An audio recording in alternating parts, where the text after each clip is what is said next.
दोस्तों जरा कल्पना करके सोचिए कि एक लड़की जो पढ़ लिख करके एक जज बन जाती है, उसको बड़े से बड़े लोग सलाम ठोकते हैं। लेकिन जब रात का समय होता है तो उसी लड़की को एक 12वीं फेल पति के साथ सोना पड़ता है।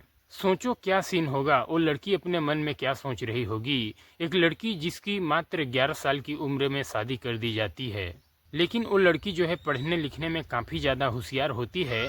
कॉलेज की पढ़ाई करते ही दौरान उस लड़की को एक लड़के से दोस्ती हो जाती है और वो लड़का जो होता है वो भी पढ़ लिख करके जज ही बन जाता है। अब दोस्तों जिस लड़के के साथ उस लड़की का शादी हुआ था बचपन में, जब उस लड़के से उसकी गौना का समय होता है, तब तक वो लड़की जो है पढ़ लिख करके जज बन जाती है और अपना एक आलीशान जिंदगी जी रही होती है। लेकिन जब इधर गौना का समय होता है, वो लड़का जो होता है वो अपना पढ़ाई कर रहा होता है, लेकिन वो 12वीं फेल हो जाता है। 12वीं फेल होने के बाद वो लड़का एक फर्नीचर का काम करने लग जाता है। उसके बाद दोस्तों एक पंचायत बैठाई जाती है। उस पंचायत में क्या होता है, बहुत ही रोमांचक कहानी है। आइए इस वीडियो में हम लोग जानते हैं। वीडियो में आगे बढ़ने से पहले दोस्तों वही आप सभी से एक छोटा सा रिक्वेस्ट है कि अभी तक आप लोग हमारे यूट्यूब चैनल पर नए हैं और चैनल को सब्सक्राइब नहीं किए हैं तो प्लीज़ दोस्तों चैनल को सब्सक्राइब कर लें और वीडियो को लाइक शेयर कर दें ताकि हमारा भी हौसला बढ़ता रहे। तो दोस्तों आज की जो ये सच्ची कहानी है वो है राजस्थान की।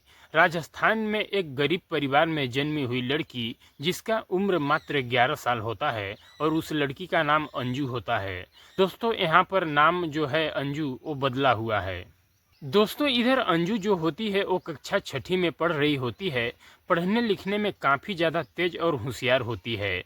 तभी अंजू के माता पिता जो होते हैं एक लड़के के साथ अंजू का शादी सेट करा देते हैं। उस लड़के का नाम शंकर होता है। शंकर भी कक्षा छठी में पढ़ रहा होता है।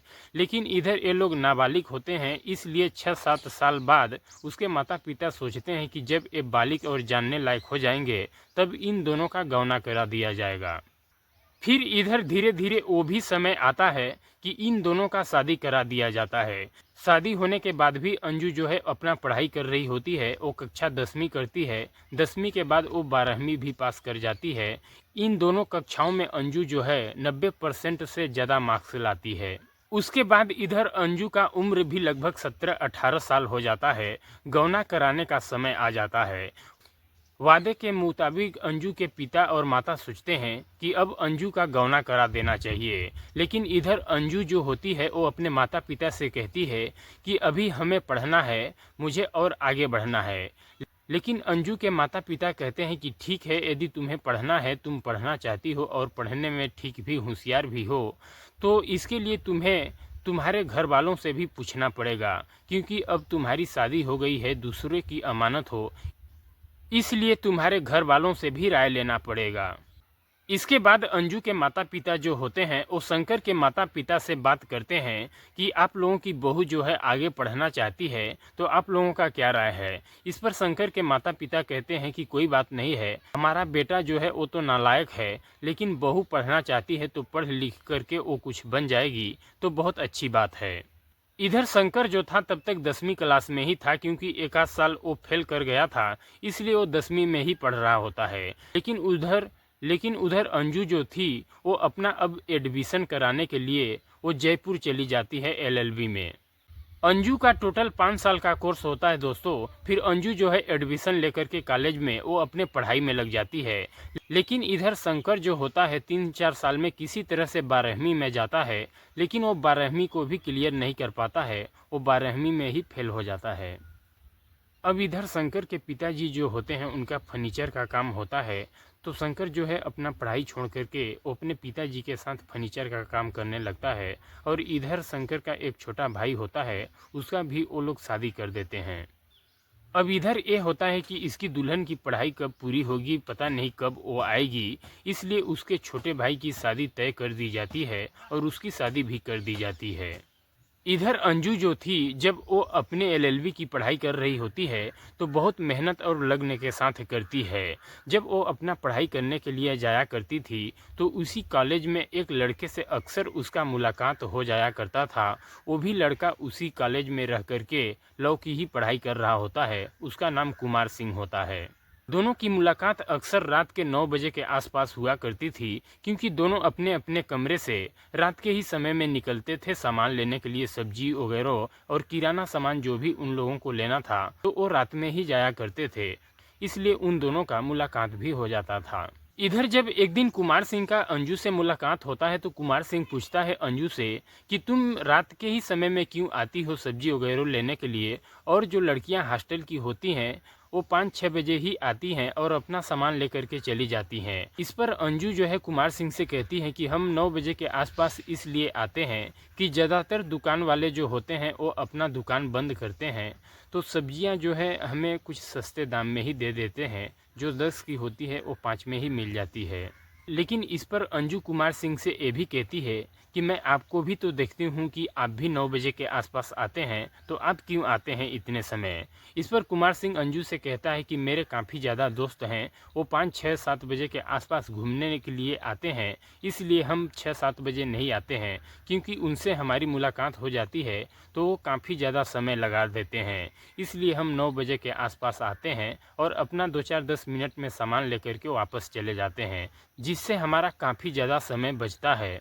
इधर कुमार सिंह जो होता है उसको अंजू की बातें अच्छे लगने लगती है और अंजू के बातों पर वो हंस देता है और फिर अंजू से कहता है कि तुम एक अच्छे वकील बनोगी। इस तरह से उन दोनों की दोस्ती हो जाती है और दोनों पढ़ने लिखने में भी काफ़ी ज़्यादा होशियार और तेज होते हैं और लगभग दोनों का शौक भी एक ही तरह का होता है, इसलिए उन दोनों के बीच में काफ़ी ज़्यादा नज़दीकियाँ बढ़ने लगती है और अच्छे दोस्त दोनों बन जाते हैं।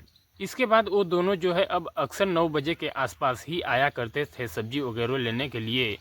इसी दौरान उन दोनों की एक दूसरे से मुलाकात भी हो जाती थी। लेकिन इधर जो कुमार सिंह था वो बहुत अमीर घराने का लड़का होता है। एक दिन इधर अंजू के रूम पर उसका सिस्टम वगैरह कुछ ख़राब था, तो कुमार सिंह जो होता है वो अंजू का सिस्टम ठीक करने के लिए आता है। तो वो देखता है कि अंजू जो है काफ़ी साधारण तरीके से रह रही होती है। फिर कुमार सिंह अंजू से कहता है कि तुम इतने सब चीज़ों में कैसे सर्वाइव कर लेती हो। बाकी जो स्टूडेंट हैं वो बेहतर तरीके से रहते हैं, बेहतर सुविधाओं में रहते हैं। इस पर अंजू कहती है कि मैं क्या करूं, मुझे घर से इतने ही पैसे मिलते हैं तो मैं इतने ही में रहती हूं। फिर इधर कुमार जो होता है अंजू को 20-25 हज़ार रुपये भी दे देता है और कुछ सामान ज़रूरत की खरीद करके अंजू को दे देता है, जिससे अंजू जो है काफ़ी ज़्यादा खुश हो जाती है। अब इधर कुमार जो होता है वो अंजू के हर मुसीबतों में अक्सर खड़ा रहा करता था और उसकी मदद भी किया करता था, जिसके वजह से अंजू की बहुत सारी मुसीबत और परेशानियां दूर होने लगती है। अब दोस्तों इधर अंजू के घर से जो भी पैसे आते थे तो उसे अब अंजू जो है अच्छे खासे से अपना पढ़ाई भी करने लग जाती है और कर भी लेती है। इधर धीरे धीरे अंजू के पढ़ाई में 5 साल लग जाते हैं। इधर कुमार और अंजू के दोस्ती के भी लगभग 2 साल हो जाते हैं। अब इधर शंकर जो होता है वो अपने पिताजी के साथ फर्नीचर का काम कर ही रहा होता है और अपने मन में ये सोचता है कि चलो मैं तो नहीं पढ़ लिख सका, लेकिन हमारी बीबी पढ़ लिख जाएगी तो मैं उसका बैग ही और झोला ही ढोऊंगा, लेकिन उसके सहारे ही मेरी भी ज़िंदगी कट जाएगी। और वो अपने फर्नीचर का ही काम कर रहा होता है। इधर 5 साल में अंजू का LLB भी कंप्लीट हो जाता है और वो एक कोर्ट में प्रेस्टिक भी करने लग जाती है और साथ में अंजू PCHG की तैयारी भी करने लग जाती है। इधर शंकर के माता पिता जो होते हैं एक दिन अंजू के माता पिता से कहते हैं कि भाई अब गौना का समय भी हो गया है, अब लड़के जो हैं 17-18 से 24-25 साल के हो गए हैं, तो आखिरकार बहू अब कब तक पढ़ती रहेगी, उसका गौना कब करेंगे। तो इस पर अंजू के माता पिता कहते हैं कि अभी तो बेटी पढ़ ही रही है, उसका पढ़ने का और इरादा है और पढ़ लिख करके कुछ बनने का इरादा है, और बेटी खुद बड़ी हो गई है, वो अपने ज़िंदगी का फैसला खुद कर सकती है। इसके बाद शंकर के माता पिता जो होते हैं वो कहते हैं कि ठीक है, लेकिन उनके मन में कहीं न कहीं शंकाएं उत्पन्न होने लग गई थी, क्योंकि उन लोगों से पहले ही गांव के कुछ लोग बता रखे थे कि वो अब तुम्हारे घर में नहीं आएगी, क्योंकि बहुत ज़्यादा पढ़ लिख चुकी है और पढ़ लिख करके वो एक वकील बन चुकी है, और वकील के वैसे ही 36 पैकरे होते हैं, वो अब तुम्हारे घर में आने वाली नहीं है, अब तुम लोग उसका आशा छोड़ दो। अब शंकर का आप लोग कहीं दूसरे जगह पर शादी कर दो, उसकी दूसरी बीवी ला दो।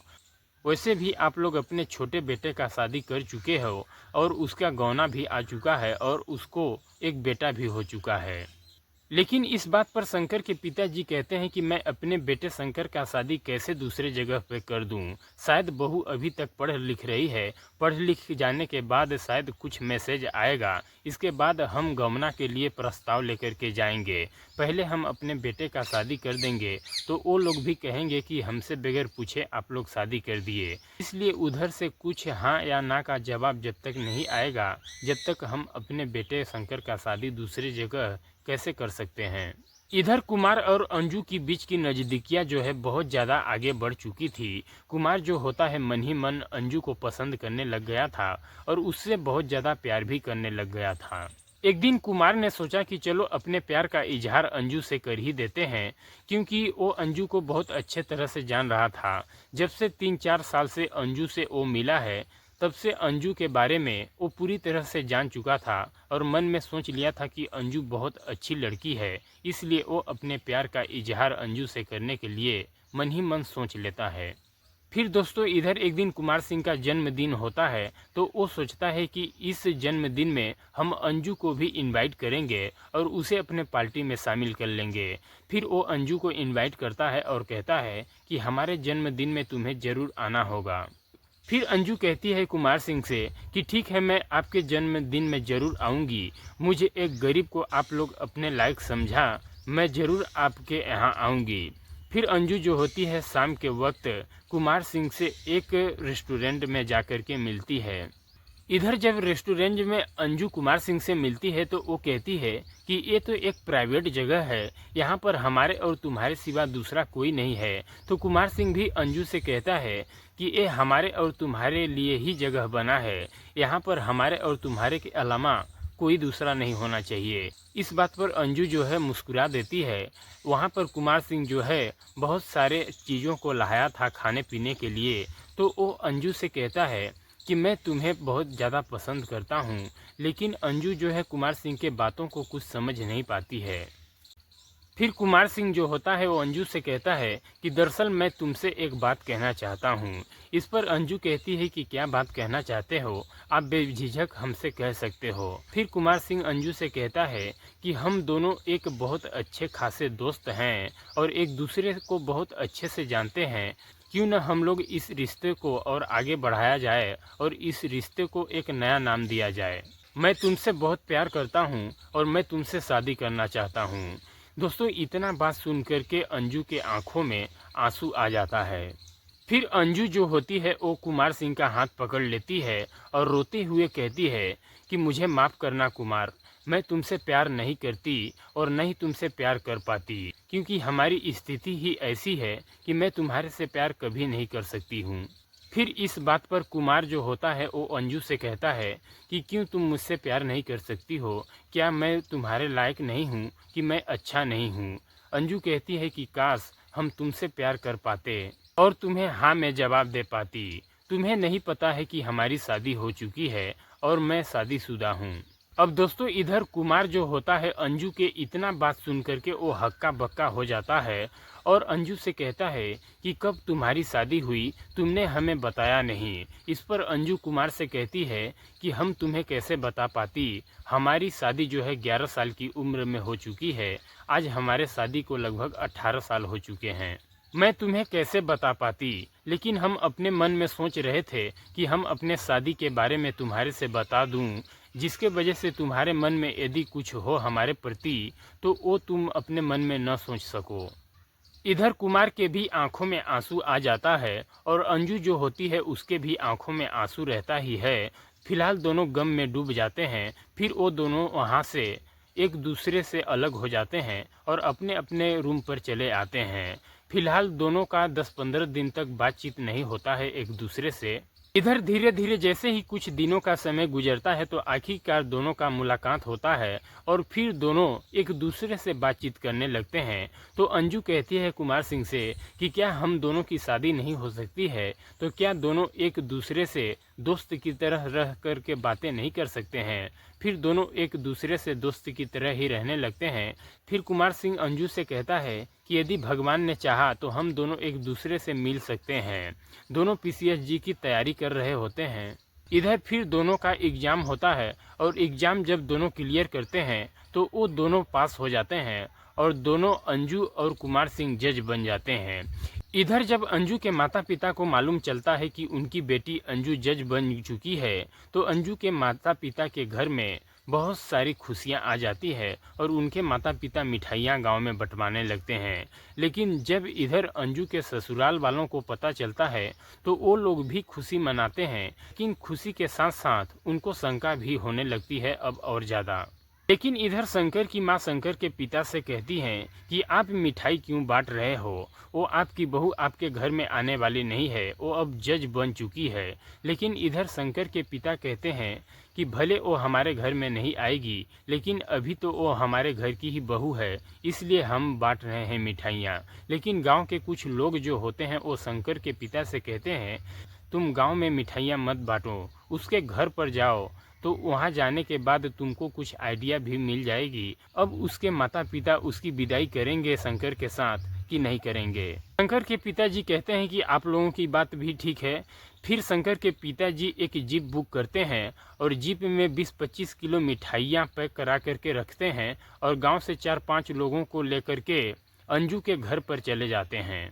जब शंकर के पिताजी अंजू के घर पर जाते हैं तो जाने के बाद सच में इन लोगों के अंदर कुछ शंकाएं उत्पन्न होती हैं, क्योंकि वहां पर बहुत सारे लोग पहले से ही अंजू के पिता को बधाई दे रहे होते हैं कि आपकी बेटी जो है वो जज बन चुकी है। लेकिन जब इधर शंकर के पिताजी अंजू के पिताजी से जाकर के गले लगते हैं और कहते हैं बधाई हो, आपकी बेटी जो है जज बन चुकी हैं।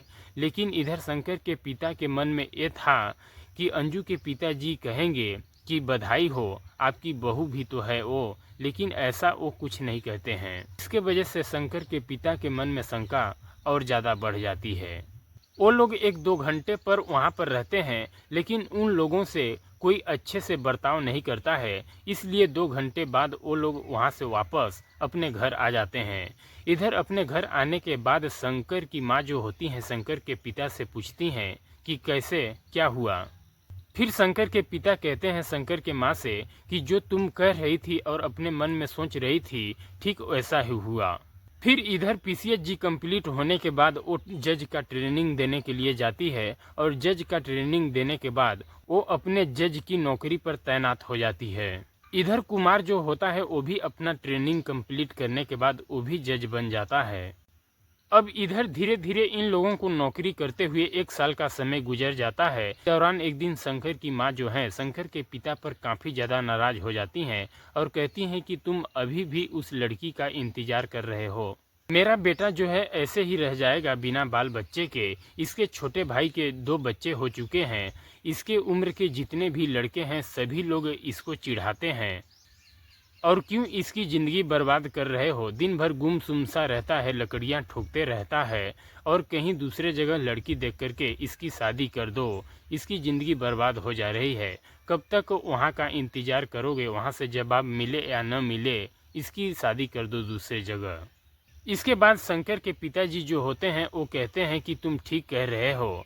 फिर शंकर की माँ कहती हैं हमारे भाई और 2-4 रिश्तेदारों को अपने साथ में लेकर के अंजू के पिताजी से आप लोग मिल करके आइए कि वो लोग क्या कहते हैं। फिर शंकर के पिताजी जो होते हैं 2-4 अपने रिश्तेदारों को लेते हैं और अंजू के पिताजी से जाकर के मुलाकात करते हैं और कहते हैं कि आप लोग कुछ जवाब नहीं दे रहे हो, काफ़ी दिन का समय गुजर चुका है, लड़का हमारा जो है 30-32 साल का उसका उम्र हो चुका है, आप लोगों के मन में क्या है वो आप लोग हमें बताइए। फिर अंजू के पिताजी जो होते हैं वो कहते हैं कि इसके बारे में हम कुछ नहीं कह सकते हैं।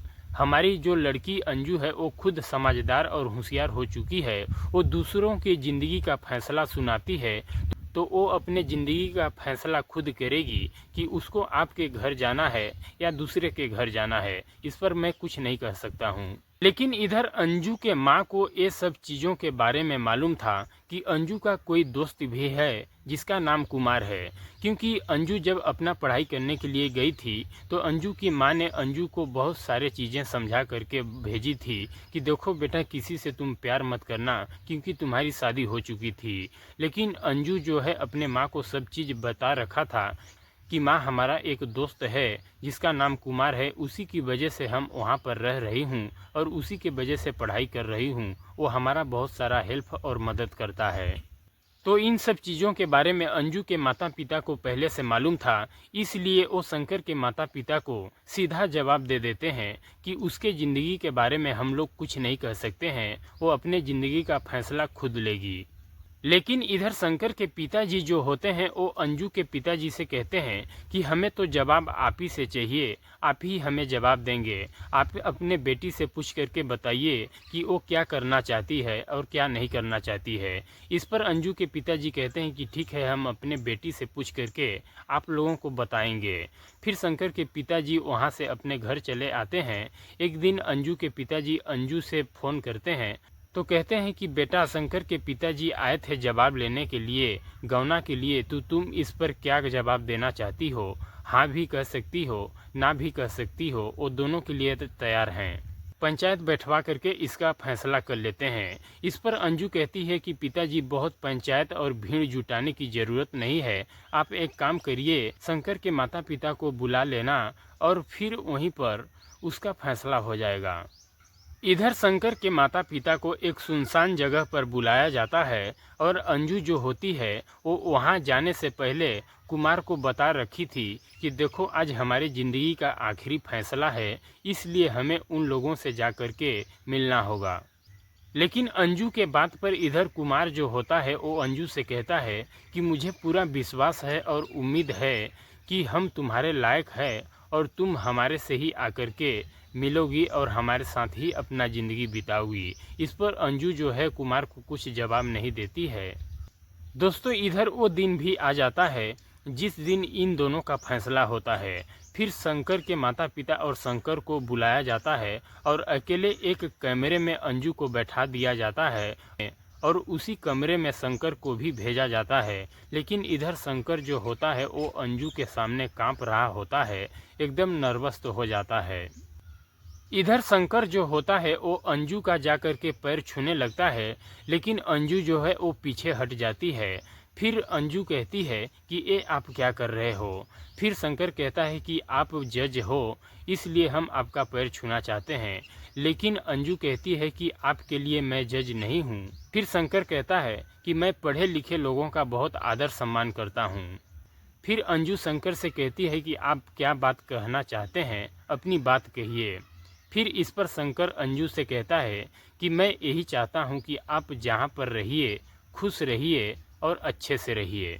लेकिन शंकर के बात पर अंजू कहती है शंकर से कि क्या आप मुझे नहीं चाहते हो?